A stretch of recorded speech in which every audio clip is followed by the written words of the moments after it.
The morning of April 20th, 1945 dawned grey and cold over Brandenburg-Brist airfield, 50 kilometres northwest of Berlin. Major Franz Weber stood at the edge of the concrete runway, watching mechanics work on the sleek grey shape of his Messerschmitt Me 262, the world's first operational jet fighter. At 31 years old, Weber was ancient by Luftwaffe standards in this final year of the war. A veteran who had flown since 1939, who had survived Poland, France, Britain and Russia, and who now found himself commanding what remained of Jagdverband 44, an elite unit formed from the Luftwaffe's most experienced pilots. The Me 262 was a marvel of engineering, a desperate technological leap by a dying regime.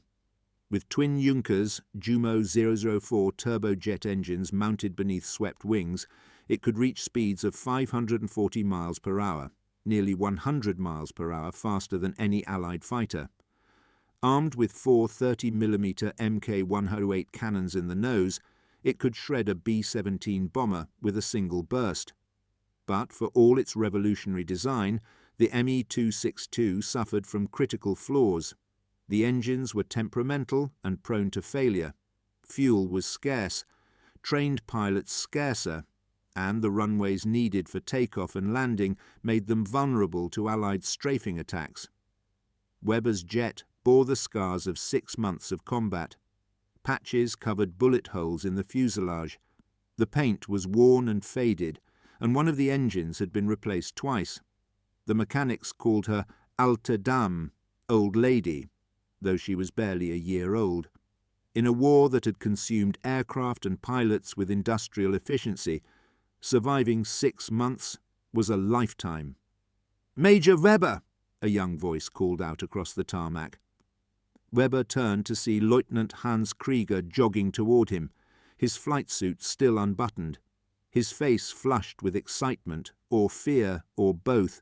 Krieger was 20 years old, had been flying jets for exactly 3 weeks, and possessed the dangerous combination of enthusiasm and inexperience that got young pilots killed quickly. "The Americans are coming," Krieger said, slightly out of breath. "Hundreds of them. B-17s heading for Berlin, with fighter escort. We're scrambling in 10 minutes. Weber looked east toward the capital, where smoke already rose from fires that had burned for days.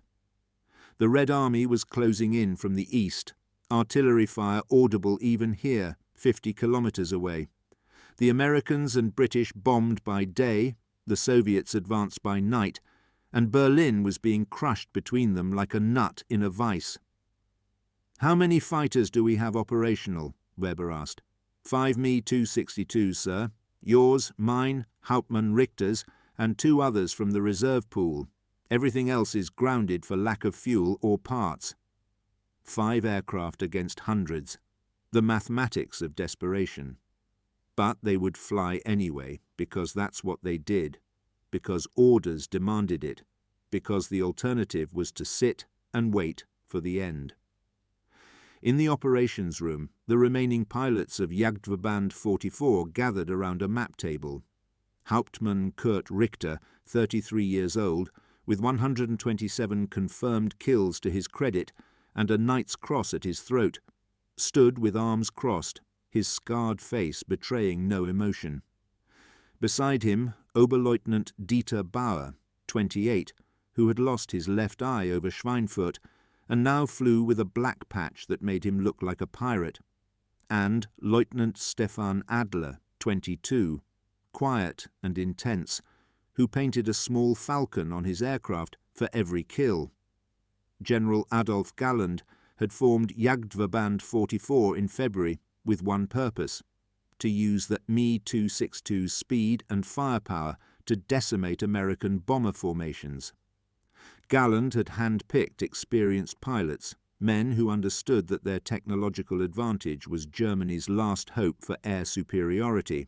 But by April, with fuel running out, airfields under constant attack, and the Reich collapsing, the unit had been reduced to a handful of aircraft and pilots fighting a war already lost. "Gentlemen," Weber said, his voice cutting through the murmur of conversation. American heavy bombers, approximately 300 aircraft, are approaching Berlin from the west. Target appears to be the remaining government buildings and rail yards. Fighter escort includes P-51 Mustangs and P-47 Thunderbolts, estimated 150 aircraft. Our mission is to break up the bomber formation before they reach the city centre. Richter let out a short, bitter laugh. 5 aircraft against 450. Excellent odds. The Me-262 gives us advantages, Weber continued, ignoring the sarcasm. Speed and firepower.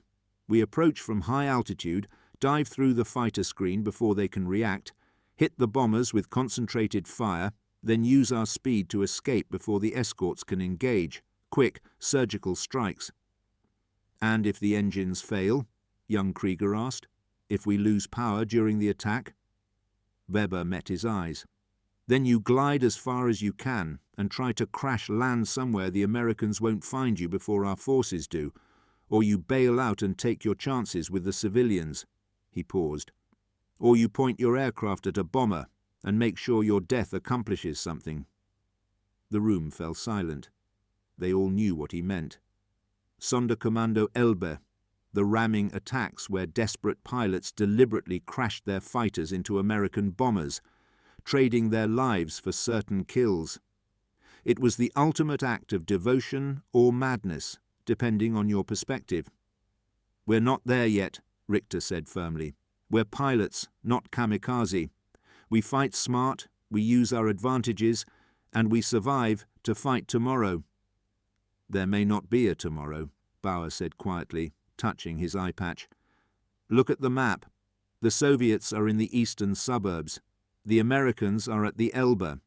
Berlin is surrounded. This isn't about winning anymore. This is about making them pay for every meter of German soil. Weber looked at each of them in turn. Richter, the hardened ace who had seen too much death. Bauer, half blind, but still flying out of stubborn pride. Adler, young enough to still believe in victory. And Krieger, who hadn't yet learned to be afraid. 5 men in 5 revolutionary aircraft, preparing to challenge an armada. Wheels up in 5 minutes, Weber said. Check your oxygen, check your ammunition, check your fuel. The jets drink it fast, so you have maybe 30 minutes of flight time. Make every second count. They filed out of the operations room toward their aircraft. The ground crews had already started the jets' engines, and the distinctive whine of the turbojets filled the air, a sound like nothing else in aviation, high-pitched and powerful, the sound of the future arriving too late to save the past. Weber climbed into his cockpit, settling into the familiar seat, his hands moving through the pre-flight checklist automatically. The Me-262's cockpit was cramped but efficient, dominated by the large gun sight and the throttle quadrant. 2 throttle levers controlled the twin engines, and a pilot had to manage them carefully. Push them too hard, and they'd flame out. Pull them back too quickly, and they'd stall. The jet required finesse and attention that a desperate pilot in combat often couldn't provide. "Engine temperatures nominal," his crew chief called up from the ground. "Both turbines running smooth. You're ready, Major." Weber gave him a thumbs up, then glanced left and right. The other 4 Me-262s were lined up on the runway, their engines producing shimmering heat waves that distorted the air behind them. Young Krieger was in the aircraft closest to him, his canopy still open, his face visible beneath his leather helmet. He looked terrified. The radio crackled to life. "Jagdverband 44, this is Brandenburg Control. You are cleared for immediate takeoff. Enemy formation bearing 270, range 80 kilometers and closing. Altitude estimated at 25,000 feet. Good hunting." Good hunting. As if they were going after deer instead of flying into a sky filled with hundreds of enemy aircraft all trying to kill them. Weber closed his canopy and locked it, sealing himself into the narrow cockpit. He pushed the throttles forward smoothly, feeling the jet surge beneath him as the engines spooled up to full power. The Me-262 accelerated quickly, faster than any piston engine fighter, pressing him back into his seat. The runway blurred beneath him, and then he was airborne, climbing steeply, the jet's nose pointed toward the grey clouds above.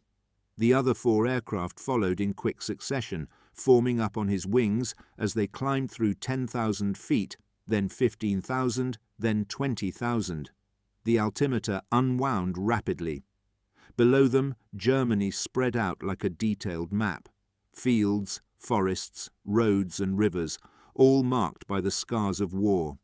Bomb craters, burned villages, destroyed bridges. 6 years of conflict had left their mark on everything. Jagdverband 44 formation. Maintain radio silence until contact, Weber ordered. Climb to 28,000 feet, then turn to heading 270. We'll have the sun at our backs for the attack run.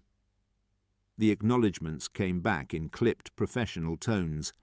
These were experienced men. Even young Krieger had been trained well, and they knew their jobs.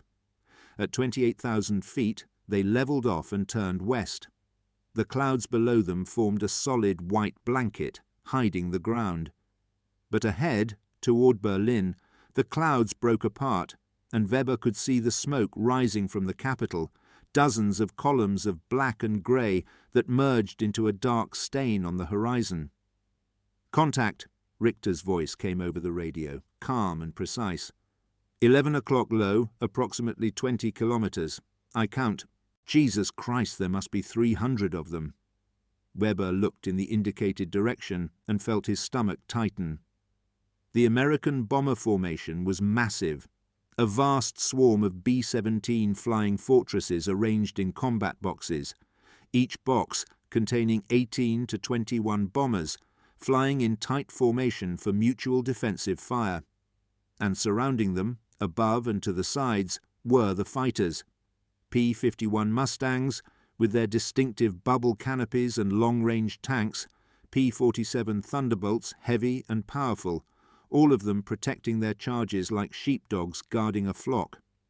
"Steady," Weber said into his radio.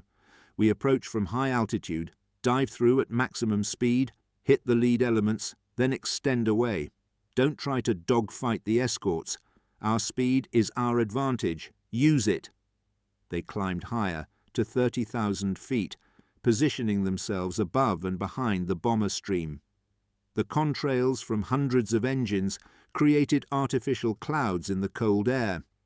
Weber could see the sunlight glinting off canopies and wings, could see the dark shapes of bombs visible in open bomb bay doors.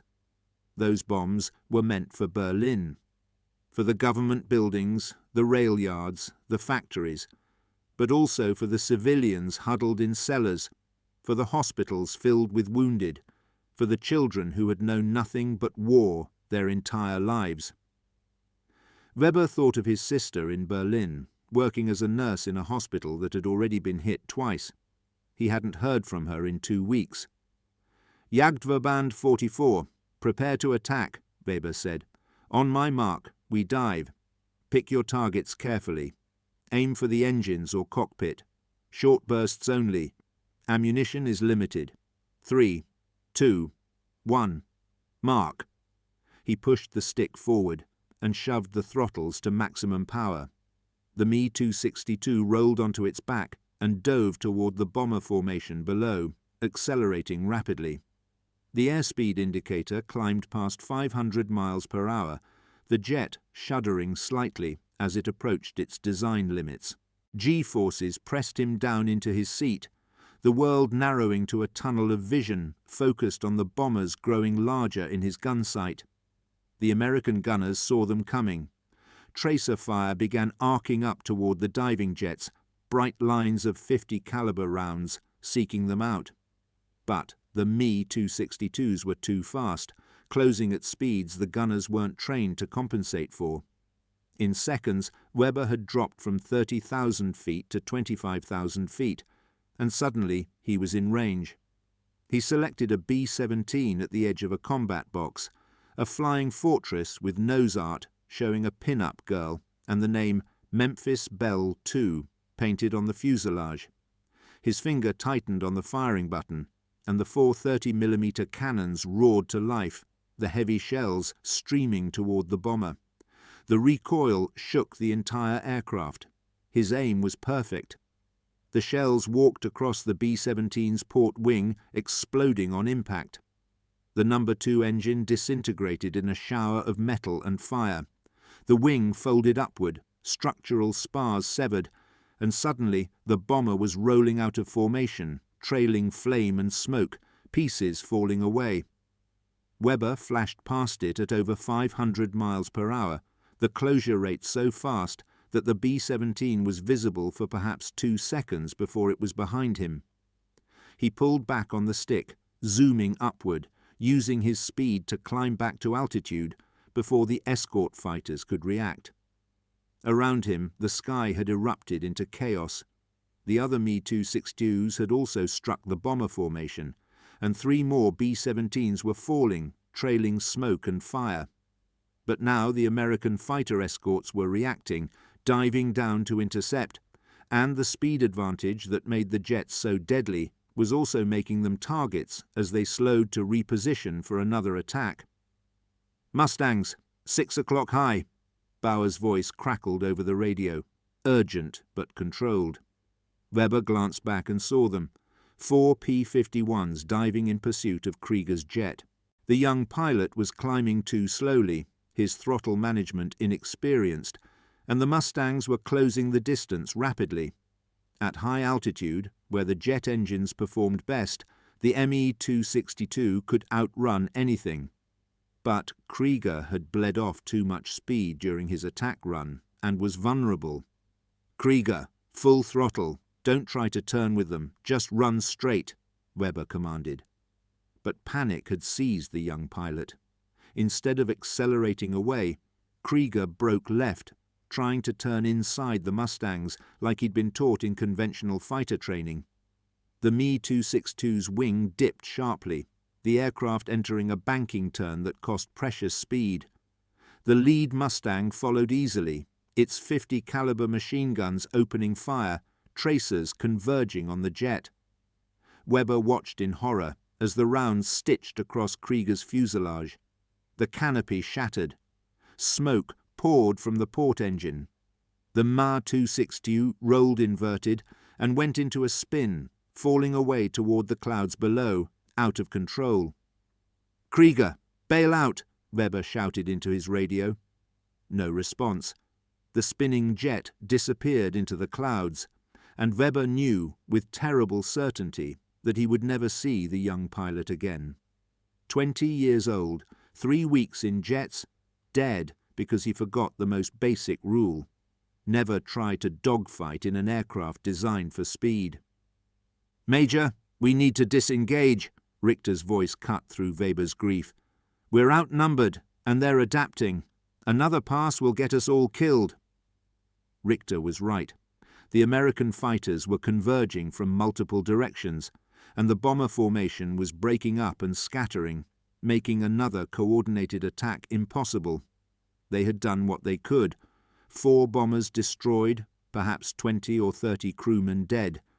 But staying longer would be suicide.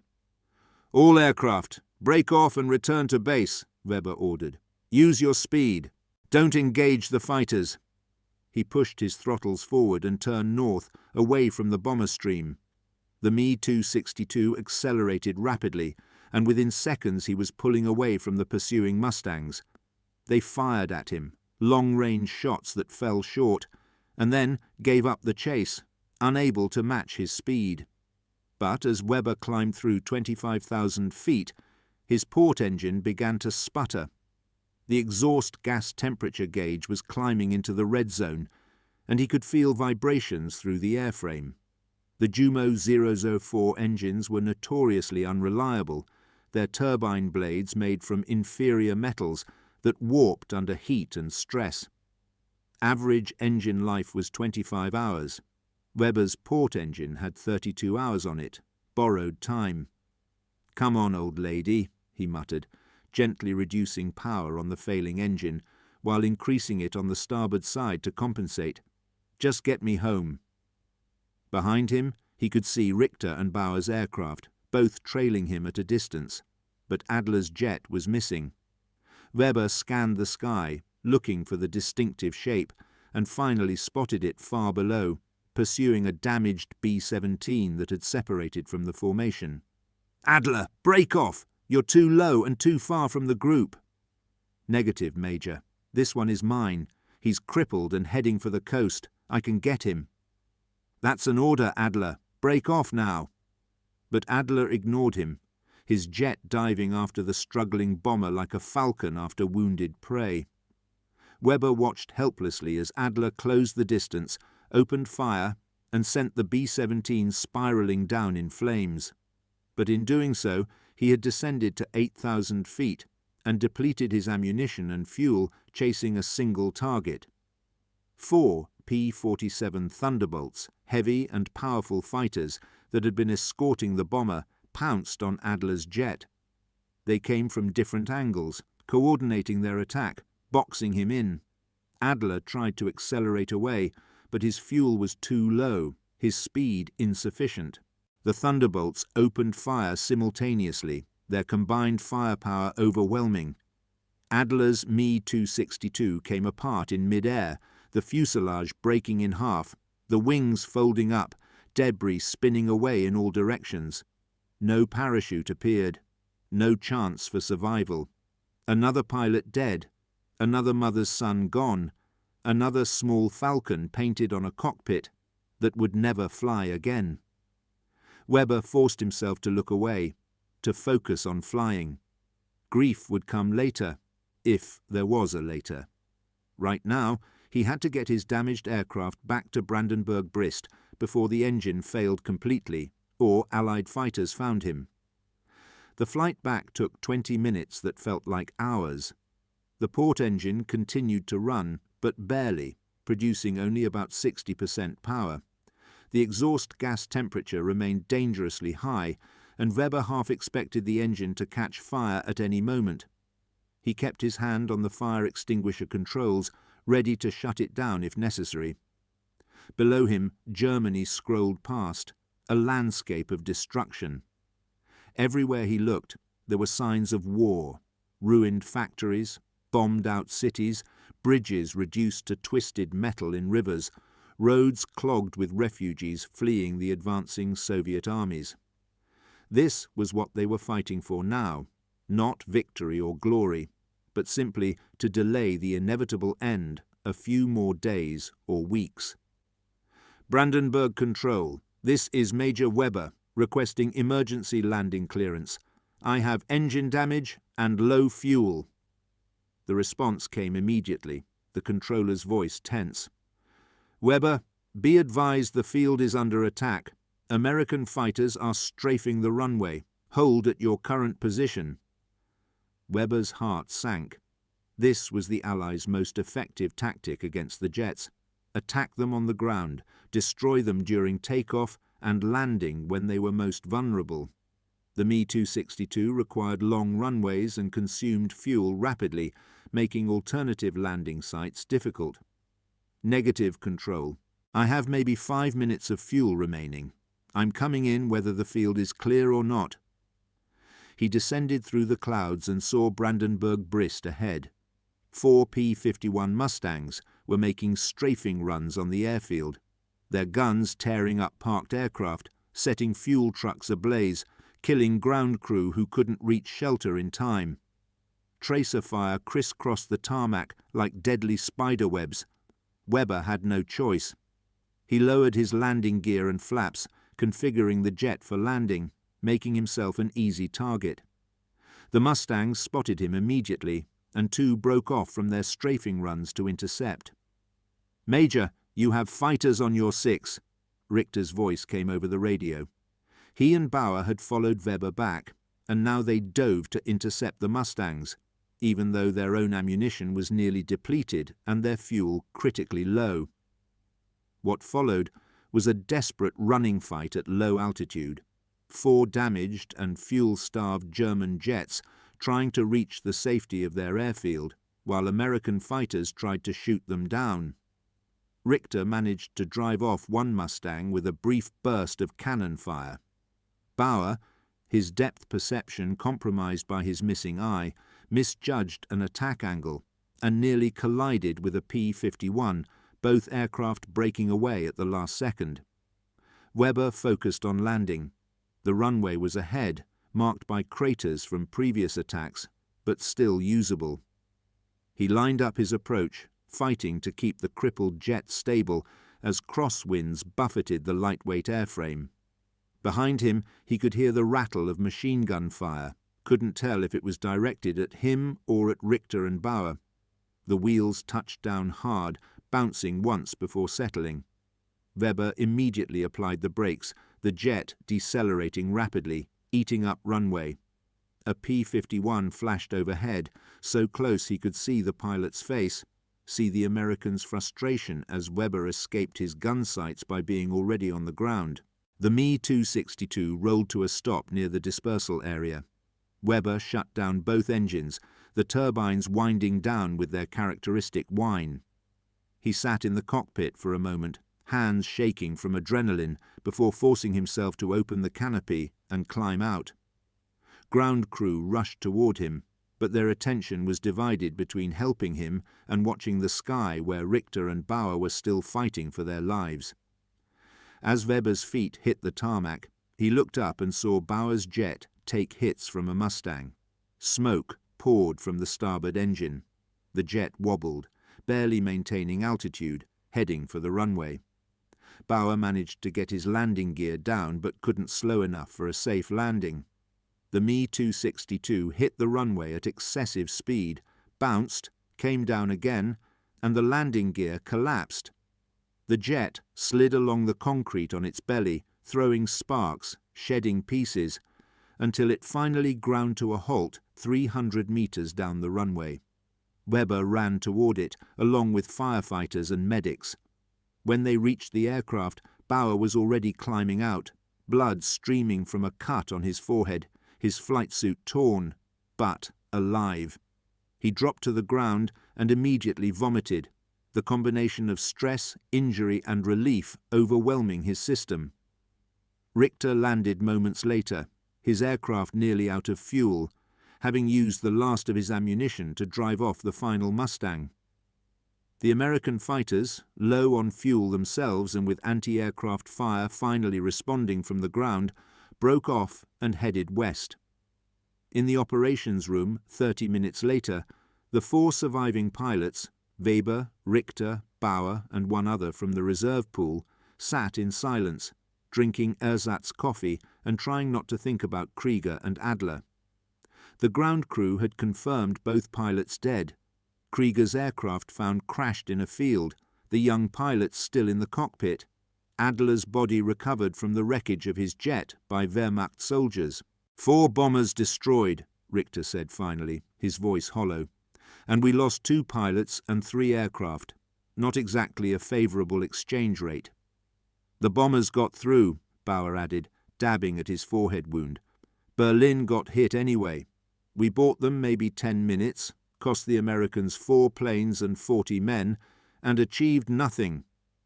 Weber wanted to argue, wanted to defend their mission, but he couldn't. Bauer was right. They had fought bravely, had used their technological advantage as effectively as possible, and had accomplished nothing meaningful. The bombs had still fallen on Berlin. The war was still lost, and 2 more young men were dead. Group Captain Steinhoff entered the room, his face grim. He was the commanding officer now that Galland had been relieved of command for political reasons. Steinhoff had been flying since 1936, had over 170 confirmed kills, and understood better than most how desperate the situation had become. "Gentlemen," he said without preamble, "I've received orders from Luftwaffe High Command. Effective immediately. All offensive operations are suspended. We are to use remaining fuel and aircraft solely for defensive patrols over the Reich Chancellery and Government District." "Defending what?" Richter asked bitterly. There's no government left to defend. The Soviets are in Berlin. The Americans are at the Elbe. It's over. Nevertheless, those are our orders. Steinhoff's voice softened slightly. I'm also authorized to offer any pilot who wishes to leave permission to do so. No courts-martial, no charges of desertion. Simply remove your insignia, change into civilian clothes, and go home to your families. The war will be over in days, perhaps a week. There's no shame in choosing survival at this point. The room fell silent as Steinhoff's offer hung in the air. Weber looked at each of his remaining pilots, seeing the exhaustion in their faces, the weight of too many losses, too many futile missions. Richter stared at his hands, calloused and scarred from years of flying. Bauer touched his eye patch unconsciously. The fourth pilot, a quiet man named Müller, simply closed his eyes. I have a sister in Berlin, Weber said finally. She's a nurse at Charité Hospital. I haven't heard from her in weeks. If I'm going to die, I'd rather die trying to protect her than running away. Richter looked up. My family is in Hamburg, already occupied by the British. There's nothing for me to go home to except a prison camp. I might as well keep flying. My wife left me after I lost the eye, Bauer said with a bitter smile. Said she couldn't bear to look at me. The Luftwaffe is all I have left. Only Müller spoke differently. My children are in Bavaria with my parents. They need a father more than the Reich needs another dead pilot. I'm taking the offer, sir. I'm going home. No one judged him. Steinhoff nodded and shook Müller's hand. Get out of uniform, take civilian clothes from the quartermaster and go. Godspeed. After Müller left, Steinhoff turned to the three remaining pilots. Very well. Tomorrow morning there's to be a final celebration for the Führer's birthday. Every available aircraft is to fly over the Reich Chancellery as a show of strength. High Command wants to demonstrate that the Luftwaffe still exists, still fights. It's pure theatre, gentlemen. A propaganda exercise for a regime that will be dead within the week. And if we refuse, Weber asked, then you accept my offer and leave, just like Müller. But if you fly with the understanding that this may well be your last mission. The Soviets have anti-aircraft batteries throughout the city. American fighters patrol constantly. The odds of all of you returning are minimal. That night, Weber couldn't sleep. He lay in his bunk, staring at the ceiling, listening to artillery fire in the distance growing steadily louder as the Red Army closed in on Berlin. He thought about his father, a veteran of the Great War, who had warned him never to become a soldier. He thought about all the men he had killed over 6 years of war, British, American, Russian, young men who had families and futures he had stolen from them. He thought about Krieger, 20 years old, dying in a spinning aircraft because he panicked. About Adler, so obsessed with his kill count that he'd sacrificed himself for one more number. About the hundreds of other pilots he'd known who were now dead, their names carved on memorials, their faces fading from memory. What was the point of it all? What had any of their sacrifices accomplished? Germany was destroyed, occupied, defeated. The 1,000-year Reich had lasted 12 years, and tomorrow he would fly over the ruins of Berlin to celebrate the birthday of a dictator hiding in a bunker, leading a nation that no longer existed. But his sister was down there somewhere, in those ruins. And perhaps in some small way, one more flight, one more mission, might buy civilians a few more hours to evacuate, might keep Soviet fighters occupied while refugees fled west toward the American lines. Or perhaps it was all meaningless, and he was simply too much of a coward to choose survival over duty. Morning came with grey skies, and the smell of smoke from fires that had burned all night. 3 Me-262s sat on the runway, fueled and armed, maintained by ground crews who knew these might be the last aircraft they would ever service. The mechanics worked with quiet professionalism. men doing their jobs because jobs were all they had left. Weber climbed into his cockpit for what he knew might be the last time. The familiar controls, the worn seat, the gun sight he'd aimed through at so many targets, all of it felt both comforting and alien, like visiting a home you'd already left. Richter and Bauer took their positions in the other two aircraft. There were no speeches, no dramatic farewells. They were simply three men doing what they'd been trained to do, following orders because the alternative required more courage than any of them possessed. The takeoff was smooth, the jets climbing into the overcast sky, heading southeast toward Berlin. Below them, Germany unfolded in ruins, cratered fields, burned forests, destroyed towns. The war had consumed everything. As they approached the capital, Weber could see smoke columns rising from hundreds of fires. The city was a vast graveyard, its buildings reduced to hollow shells, its streets choked with rubble. The Reich Chancellery still stood in the government district, but it was surrounded by devastation, an island of stone in a sea of destruction. "All aircraft, this is Weber. Single pass over the Chancellery at 3,000 meters. Then we break for Brandenburg. Keep it tight, keep it fast. Watch for flak." The acknowledgements came back, terse and professional. They descended through the clouds, and suddenly Berlin was below them, vast and broken. Weber could see Soviet artillery positions in the eastern suburbs, see their tanks advancing street by street, see German defenders fighting desperate rearguard actions that would only delay the inevitable. Anti-aircraft fire began immediately, black bursts of flak appearing around them like deadly flowers blooming in the sky. The Soviets had ringed the city with batteries, and now they opened up with everything they had. Shrapnel pinged off Weber's aircraft, leaving small dents in the metal skin. "Flak heavy," Bauer called. "Taking evasive action." "Negative. Hold formation. 30 seconds." They flashed over the Reich Chancellery at 500 kilometers per hour, three grey shapes against grey clouds, visible for mere seconds before they were gone. Somewhere below, in the bunker beneath that building, Adolf Hitler was celebrating his 56th birthday, surrounded by yes-men and sycophants, planning counterattacks with armies that no longer existed, believing in victory while his capital burned around him. Weber felt nothing but contempt. This was what they'd been fighting for?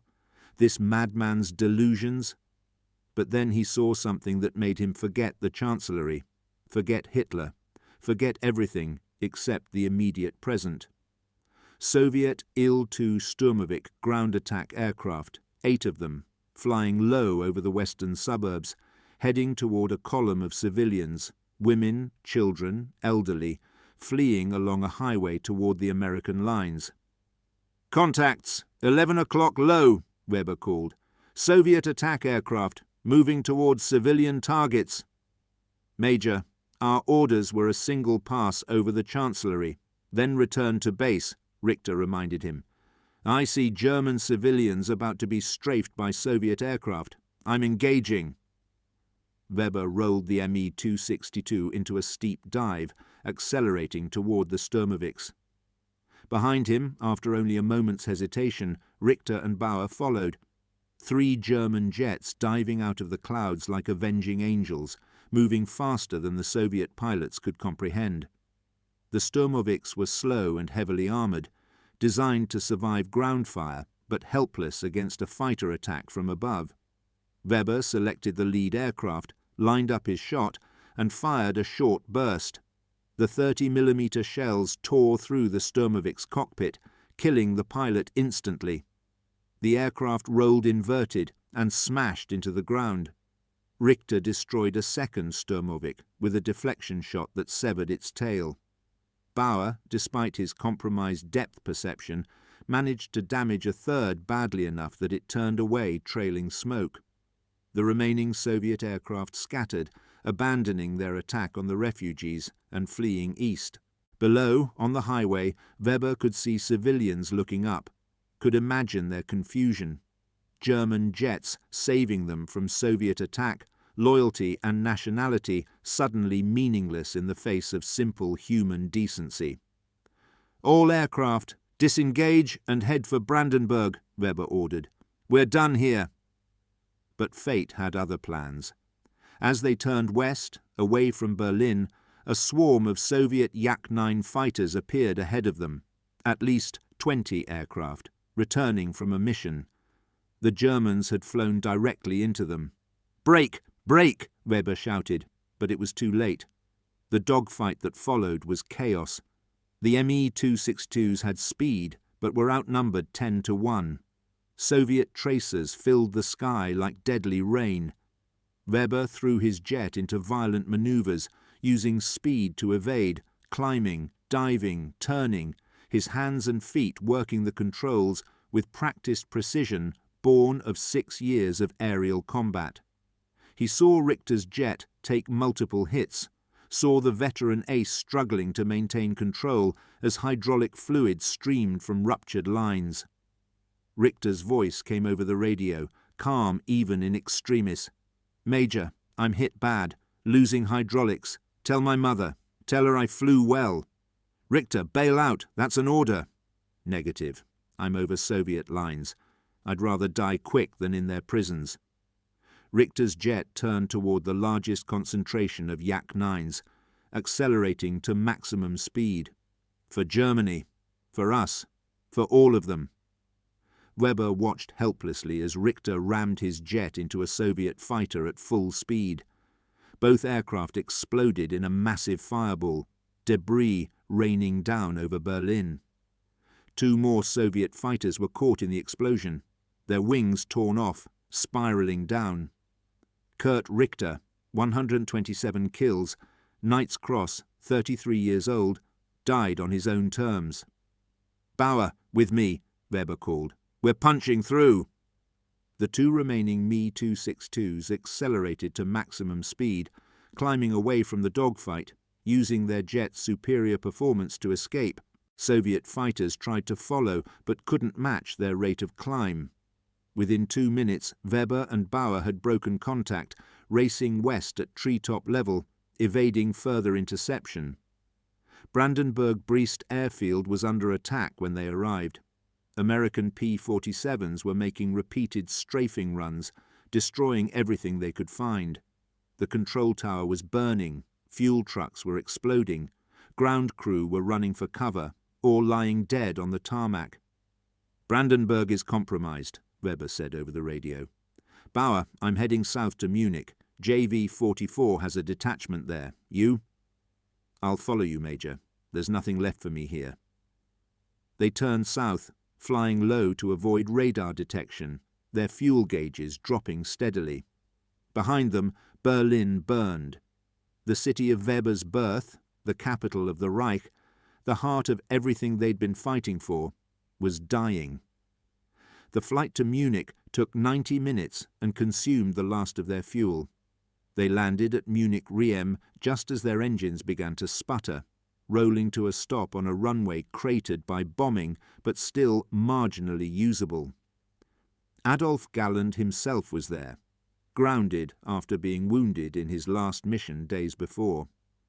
The legendary ace, one of the finest fighter pilots Germany had ever produced, looked at Weber and Bauer climbing from their jets and simply nodded. "Well done," Galland said. "I heard what you did over Berlin, saving those civilians. That's what we should have been doing all along, protecting people, not regimes." "Richter is dead, sir," Weber reported. "Krieger and Adler too. We're all that's left of the Brandenburg detachment." "Then you're in good company. We're all that's left of everything." Galland gestured to the handful of aircraft scattered around the field. "This is JV-44 now. 10 aircraft, 15 pilots, barely enough fuel for one more mission. But we'll fly until we can't anymore because that's what we do." That night, Weber sat outside the operations building, watching the stars appear as darkness fell. Bauer joined him, both men smoking cigarettes, liberated from American supplies captured earlier in the war. "Do you think we'll see tomorrow?" Bauer asked. "Does it matter?" "I suppose not." Bauer exhaled smoke. "I used to believe we were fighting for something important. For Germany, for our families, for civilization. Now I don't know what we're fighting for anymore." "We're fighting because we don't know how to stop," Weber said. "Because duty has become habit, and habit has become identity. Take away the flying, the fighting, the war, and what are we? Who are we? Survivors, maybe, if we're lucky." They sat in silence, two warriors at the end of a lost war, waiting for whatever tomorrow would bring. The next 6 days were a blur of intermittent missions, retreat, and chaos. Weber and Bauer flew twice more, attacking Soviet ground forces, escorting the last transport planes evacuating wounded from overwhelmed hospitals. Each time they returned, the situation had deteriorated further. Soviet forces advancing from the east, American forces from the west, Germany squeezed into an ever-shrinking pocket of resistance. On April 26th, Galland flew his final mission and was shot down, wounded but surviving. On April 29th, orders came to evacuate Munich and fall back to Salzburg. On April 30th, they learned that Hitler had committed suicide in his Berlin bunker, and the Reich he had built was officially dead. On May 3rd, 1945, at Salzburg-Maxglan airfield in Austria, Major Franz Weber climbed into his Me 262 for the last time, not to fly, but to destroy it. Orders had come from what remained of the command structure: destroy all equipment, prevent anything useful from falling into Allied hands. Weber placed demolition charges on the jet's engines, set the timer, and walked away. Behind him, all across the airfield, other pilots were doing the same to their aircraft. These revolutionary machines, these technological marvels that had arrived too late and in too few numbers to change anything, would be reduced to scrap metal and memories. The charges detonated simultaneously, a rolling series of explosions that consumed the last aircraft of WW2 Weber watched his jet burn, the flames reflecting in his eyes, and felt nothing. No grief, no regret, just emptiness. On May 8th, Germany surrendered unconditionally. The war in Europe was over. Weber, Bauer, and the other surviving pilots of WW2 were captured by American forces and held as prisoners of war. The interrogations were surprisingly cordial. American intelligence officers were fascinated by the Me 262, wanted to know everything about its capabilities, its weaknesses, its operational history. Weber answered their questions honestly. What did it matter now? He was released in September 1945 and returned to Berlin to search for his sister. He found her alive, working in a makeshift hospital in the ruins of the city. They embraced and wept, two survivors in a landscape of ghosts. In the years that followed, Weber never flew again. He worked as an engineer, helping rebuild the shattered German aviation industry, but only on civilian aircraft. He married, had children, lived a quiet life in a country trying to forget its past and build a new future. He stayed in contact with Bauer, who became a teacher, and with Galland, who wrote books about the war and the Me 262. They would meet occasionally, these old pilots, and talk about the men they'd known, the missions they'd flown, the aircraft that had changed everything while changing nothing. Franz Weber died in 1989, at the age of 75, just months before the Berlin Wall fell and Germany reunified. At his funeral, Bauer, now in his 70s himself, still wearing the eye patch, gave the eulogy. "Franz Weber was the finest pilot I ever flew with," Bauer said to the assembled mourners. "But more importantly, he was a good man who found himself on the wrong side of a terrible war. He fought not because he believed in the cause, but because duty demanded it, because his comrades needed him, because protecting people mattered more than serving a regime."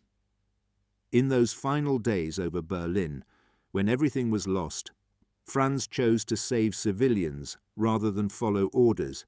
He chose humanity over ideology, and in doing so, he showed us that even in the darkest times, even when serving the darkest masters, individual human beings can still choose to do good. The war ended 34 years ago, but for men like Franz, it never truly ended. They carried it with them every day, the guilt, the grief, the questions without answers. What if we had refused to fight? What if we had stood up sooner? What if we had been brave enough to say no? These questions haunted Franz until his death, but I think in the end he found peace, not because he believed his service was justified, but because he understood that being human means making mistakes, carrying regrets, and still choosing to build something better from the ruins. They buried Franz Weber in a small cemetery outside Berlin, beneath a simple headstone that bore only his name and dates. No mention of his rank, his medals, his 47 confirmed kills, just a man who had lived, fought, suffered, and endured. Years later, when the Smithsonian restored a Me 262 for their collection, they invited surviving pilots to the unveiling. Bauer attended, now in his 90s, one of the last men alive who had flown the revolutionary jet in combat.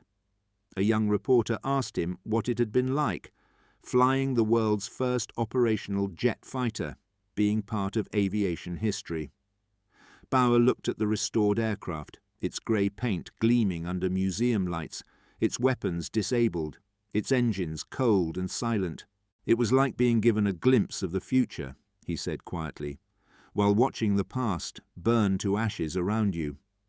We had the most advanced aircraft in the world, but we were defending a regime that deserved to lose. We had speed and power, but we lacked what mattered most, a cause worth dying for. Would you do it again? Would you fly again if you could go back? Bauer was silent for a long moment, staring at the Me 262, remembering. I would go back, but not to fly.